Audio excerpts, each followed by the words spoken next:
అతిపెద్ద గిరిజన జాతరగా ప్రసిద్ధిగాంచిన మేడారం జాతర పూర్తి అయింది. 2 ఏళ్లకోసారి జరిగే యాత్రలో అడవి బిడ్డలతో పాటు తెలంగాణ, ఏపీ సహా దేశంలోని అనేక ప్రాంతాల నుంచి భక్తులు భారీ సంఖ్యలో హాజరయ్యారు.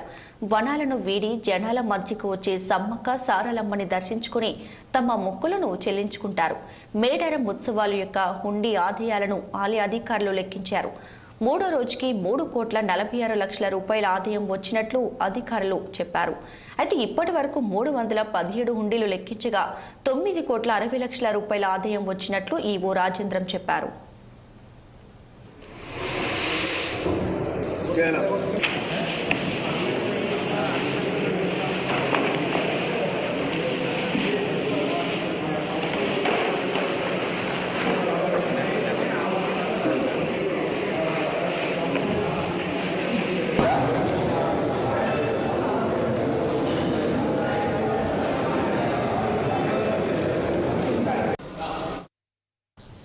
పార్లమెంట్ ఎన్నికల పర్యటనలో ప్రధాని నరేంద్ర మోడీ